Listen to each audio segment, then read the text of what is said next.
right, we're here with head coach Jack Owens after a 70-67 victory over Evansville to complete non-conference season. Coach, your opening statement.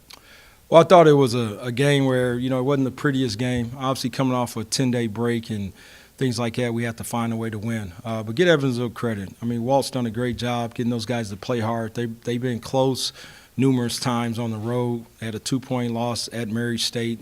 I know personally how difficult that is to play in that building. But at the end of the day, our guys found the way to win. It wasn't pretty by any means, but I liked the way we found the way to make the extra plays to win the game. All right, and open up for questions. How big were Bam's rebounds late in the game, specifically in the last minute? Yeah, just the way we drew it up. No, it was huge. Bam did a great job. It's the most minutes he's probably played since he's been here.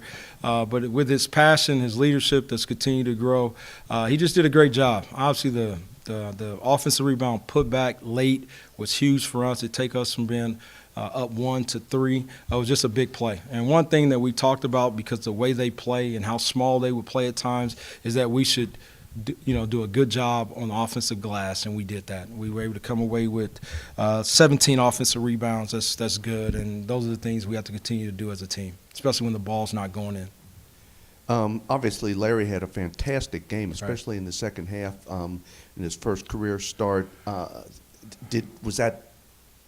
Did he give you more than you anticipated, or is that pretty much what you expected to see from him? I'm outside of his parents and his high school coach and his uncle, I'm his biggest fan. That kid's a talented player. I think he's just scratching the surface.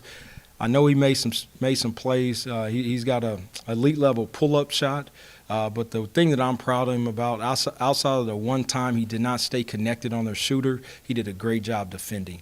And I just think he's going to continue to grow and develop and be a really good player for us.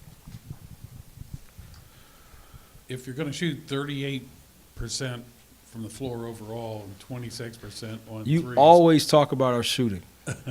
No, go ahead. then you're probably going to have a day where you have a 44 to 30 edge and rebounds and 11 to 2 in second chance points. But it also seemed like they were really, in addition to getting those second chance points, that they were getting to a lot of loose balls. And in this kind of a game, those hustle things are probably pretty important. Yes, it wasn't pretty.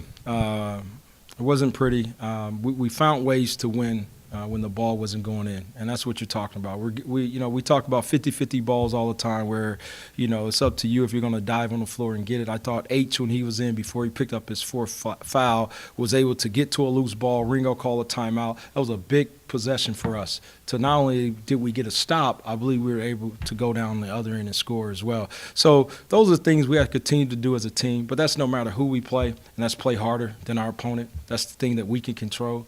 But early on, I just thought we didn't have that passion. The fight wasn't there. And I thought with Evansville being a second-half team, if you go look and check the numbers, they're really good in the second half. I mean, they at home or away, they do a great job in the second half. And I talked to our staff about, hey, in the second half, Evansville like to go on runs and they like to put people away. The one thing we did was we made those plays that you talked about, and we did a good job in spots doing what we're supposed to defensively. So at the end of the day, you hold them to 67 points. They're on the average. They average 75. They get 67. You keep them below their average and get the win. That's what it's about. Oh, yeah, kind of just overall thoughts on Evansville and their guard, KJ Riley. Yeah, KJ's a good player. He's a good player. Like I mentioned, he attended Howard Junior College, where I played at a year. When I played at Mary State my freshman year, and then I went to Howard because I didn't want to sit out, and that's where I played. So I know a lot about KJ, and I've been to Big Spring, Texas. A lot of people probably haven't. But at the end of the day, he's a really good player. He works downhill. He plays towards his strengths.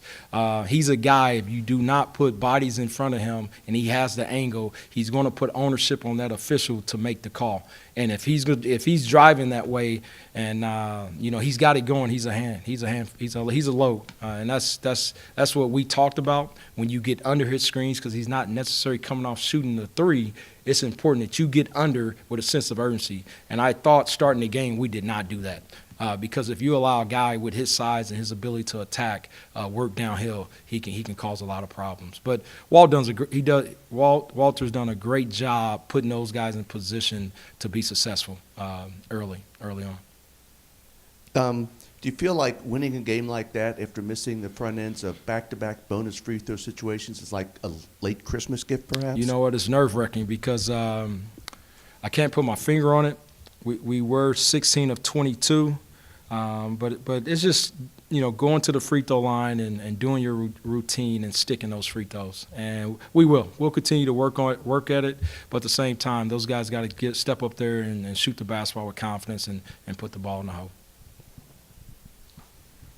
How do you feel about playing a team like this who really pushes the ball, gives you some challenges your defense with their matchups and that, as far as being a good final test before you hit the next season?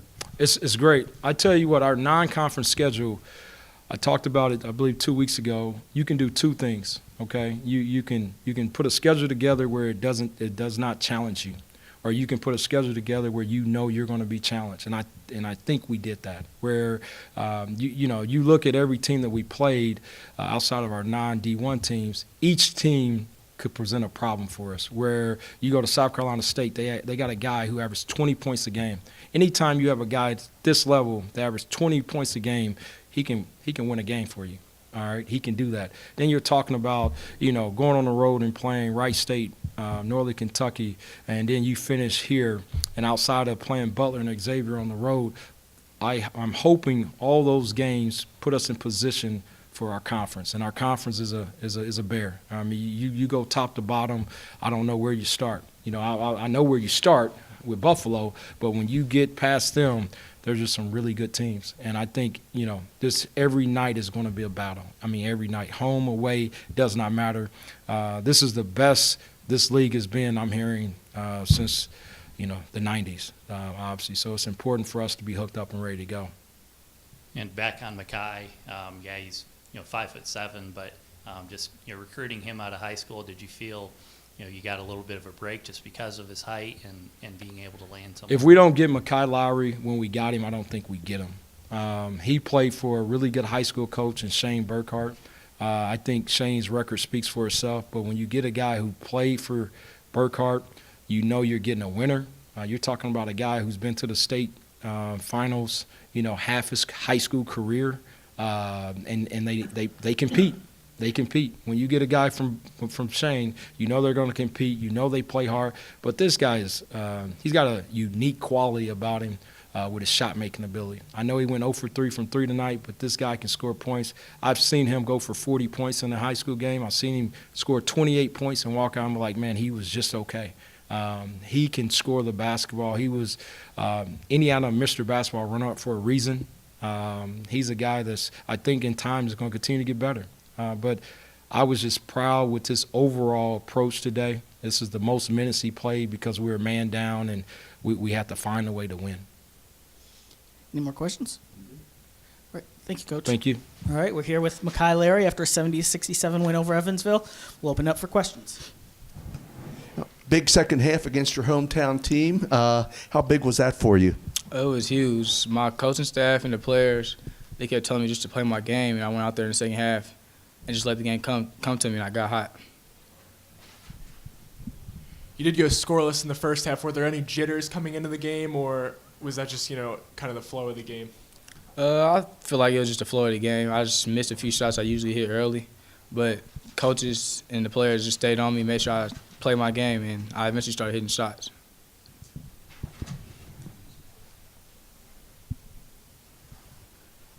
They had some pretty good offensive personnel out there.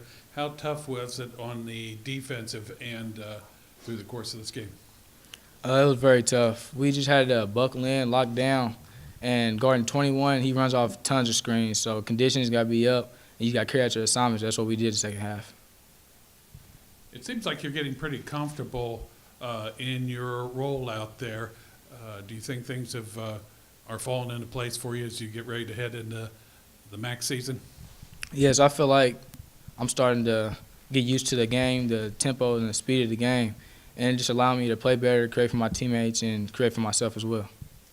Not only did you have a big second half against your hometown team, but it was your first career start. How did that feel to make it against Evansville? It was a good feeling, especially with it being against my hometown team. I just wanted to come out and make sure I did my job and make sure I stayed on my teammates and make sure we all did our jobs. And there were a couple of plays late in the game where the score was tied, and then you came down on the offensive end of the court and broke the tie, first with a layup and then a jumper. What was going through your mind in those moments? And was that kind of just you in attack mode, or was it more the flow of the offense? I feel like it was just me being myself, my teammates and coaches telling me just to be you. And I felt like the second half I did that. Did they recruit you at all? Yes, they did. Okay. So there wasn't any chip on your shoulder type thing there, huh? Nah, not really. Do you have any other questions? All right. Thank you, Mackay. Thank you.